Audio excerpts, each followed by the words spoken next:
Hello everyone, তো আজকে তোমাদের সাথে ব্লাউজে কিভাবে আমি কাপ বসাই সেটাই শেয়ার করব। তো এর কাটিং ভিডিওটা আমি কিছুদিন আগে দিয়েছিলাম। তো দেখো আমি গলাটা আগে তৈরি করে নিয়েছি, এরপরে আলাদা করে লাইলিনে আর মেন কাপড়ে টেকিংগুলো দিয়ে নিতে হবে আলাদা করে, ঠিক আছে। তো অনেক রকম কাপ বসানো যায়, তো আমি একরকম পদ্ধতি তোমাদের সাথে শেয়ার করছি। বডির সাইজ যতটা থাকবে তার থেকে 2 ইঞ্চি বড় কিন্তু কাপ নিতে হবে, তবে যে সেটিং হবে, ঠিক আছে। তো এটা 36 সাইজে রয়েছে, আমি এখানে 38 সাইজের কাপ নিয়েছি।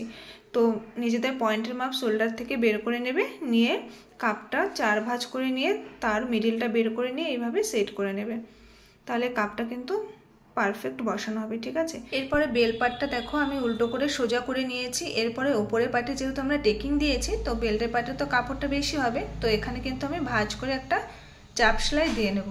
এখানে আমি আলাদা করে কাপড়টা কেটে বাদ দিইনি, ওপর থেকে একটা চাপ সেলাই দিলে কিন্তু আমাদের সেট হয়ে যাবে। এর কাটিং ভিডিওটা আমি কিছুদিন আগে আপলোড করেছি, তোমরা চাইলে কিন্তু দেখে নিতে পারো।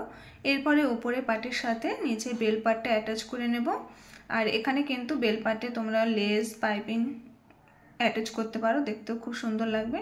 তো এইভাবে কিন্তু আমি অ্যাটাচ করে নিয়েছি। আর আরমোলের কাছ থেকে কিছুটা কাপড় বেড়ে গেছে, সেটা কেটে বাদ দিলে পুরো পারফেক্ট হয়ে যাবে। তো দেখো, তো ব্লাউজটা ফাইনাল লুকটা দেখে নাও কেমন হয়েছে। তো এখনকার মতো টাটা, দেখা হচ্ছে আবার পরের ভিডিওতে।